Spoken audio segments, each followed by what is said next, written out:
সন্মানীয় মুখ্যমন্ত্ৰী সৰ্বানন্দ সোণোৱাল ডাঙৰীয়াই কালি কৈছে যে দেশ স্বাধীন হোৱাৰ পৰাই এই প্ৰক্ৰিয়া চলি আছে। গতিকে আমি সন্মানীয় মুখ্যমন্ত্ৰী সৰ্বানন্দ সোণোৱাল ডাঙৰীয়াই ক'ব খোজোঁ যে বুৰঞ্জী বিকৃত কৰাটো সহজ, বুৰঞ্জী সৃষ্টি কৰাটো টান। দেশ স্বাধীন হোৱাৰ পিছত 1949 চনত সেই সময়ৰ প্ৰধানমন্ত্ৰী জৱাহৰলাল নেহৰু আৰু সেই সময়ৰ গৃহমন্ত্ৰী বল্লভভাই পেটেল তেখেতসকলে অসমত শৰণাৰ্থী সংস্থাপন কৰিবৰ কাৰণে অসমৰ সেই সময়ৰ মুখ্যমন্ত্ৰী গোপীনাথ বৰদলৈ ডাঙৰীয়াৰ ওপৰত হেঁচা দিছিল। আৰু সেই সময়ত গোপীনাথ বৰদলৈ ডাঙৰীয়াই অসমৰ মুখ্যমন্ত্ৰী হৈ অসমৰ খিলঞ্জীয়া মানুহৰ স্বাৰ্থ ৰক্ষা কৰিবলৈ এই শৰণাৰ্থী বোজা অসমে নলয় বুলি স্পষ্টভাৱে জনাই দিছিল। আৰু সেই সময়ৰ প্ৰধানমন্ত্ৰী জৱাহৰলাল নেহৰু আৰু গৃহমন্ত্ৰী বল্লভভাই পেটেলৰ এই শৰণাৰ্থীক ৰক্ষণাবেক্ষণ দিয়া আঁচনিক নস্যাৎ কৰিছিল, অগ্ৰাহ্য কৰিছিল। আমি আজি বিচাৰিছিলোঁ যে আজিৰ প্ৰধানমন্ত্ৰী নৰেন্দ্ৰ মোদী ডাঙৰীয়াই অসমত অসম চুক্তিক উলংঘা কৰি 71 চনৰ পিছত অহা অবৈধ বাংলাদেশীক অসমত ৰাখিব খুজিছে। এই কথাটো গোপীনাথ বৰদলৈৰ দৰেই অসমৰ মুখ্যমন্ত্ৰী সৰ্বানন্দ সোণোৱালে নস্যাৎ কৰিব লাগিছিল, বিৰোধিতা কৰিব লাগিছিল। কিন্তু সেইটো কৰা আমি দেখা নাপালোঁ। যোৱাকালি মংগলদৈ সভাত তেখেতে দিল্লীৰ কথাৰ সুৰতে কথা কোৱা দেখিলোঁ। আৰু বুৰঞ্জী এই কথাই কৈছে যে তেতিয়া প্ৰধানমন্ত্ৰী জৱাহৰলাল নেহৰু, গৃহমন্ত্ৰী বল্লভভাই পেটেলে অসমত শৰণাৰ্থী জাপি দিব খুজিছিল। সেই সময়ৰ মুখ্যমন্ত্ৰী গোপীনাথ বৰদলৈ, বিষ্ণুৰাম মেধি ডাঙৰীয়া আৰু আন আন মন্ত্ৰীসকলে, নেতাসকলে নামানিলে, অসমৰ স্বাৰ্থ সুৰক্ষিত কৰিলে। আৰু আজি প্ৰধানমন্ত্ৰী নৰেন্দ্ৰ মোদী ডাঙৰীয়াই অসমত অবৈধ বাংলাদেশীক জাপি দিব খুজিছে। কিন্তু তাৰ বিৰুদ্ধে কিন্তু অসমৰ সন্মানীয় মুখ্যমন্ত্ৰী সৰ্বানন্দ সোণোৱাল ডাঙৰীয়াই বিৰোধিতা কৰা নাই, দিল্লীৰ সুৰেৰে কথা ক'বলৈ আৰম্ভ কৰিছে। আৰু সেইকাৰণে ক'ব খুজিছোঁ বুৰঞ্জী বিকৃত কৰাটো সহজ, বুৰঞ্জী সৃষ্টি কৰাটো টান।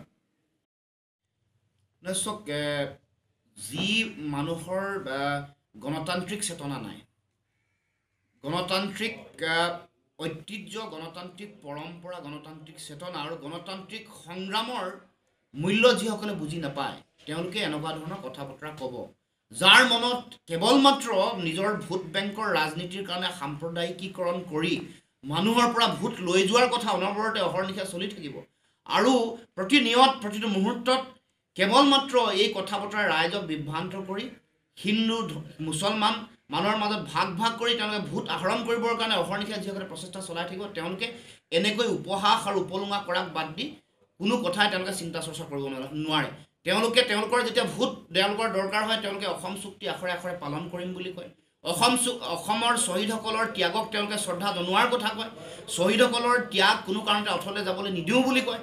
কিন্তু যেতিয়া তেওঁলোকে নিজৰ স্বাৰ্থ সিদ্ধি হয়, তেওঁলোকে নিজৰ লক্ষ্যত যেতিয়া উপনীত হয়, তাৰ পৰৱৰ্তী পৰ্যায়তে তেওঁলোকে পুনৰবাৰ মানুহৰ মাজত বিভ্ৰান্ত কৰি তেওঁলোকৰ মূল যিটো এজেণ্ডা, তেওঁলোকে ভোট লাভৰ কাৰণে, নিৰ্বাচনী বৈতৰণি পাৰ হ'বৰ কাৰণে তেওঁলোকৰ যিটো লক্ষ্য, যিটো ইচ্ছিত লক্ষ্য আছে, সেই লক্ষ্যত উপনীত হ'বৰ কাৰণে তেওঁলোকে গণসংগ্ৰামক তেওঁলোকে উপলুঙা কৰি, উপহাস কৰি, শ্বহীদসকলক চূড়ান্তভাৱে অপমান কৰি যিকোনো ধৰণৰ মন্তব্য দিব পাৰে, যিকোনো ধৰণৰ পদক্ষেপ গ্ৰহণ কৰিব পাৰে।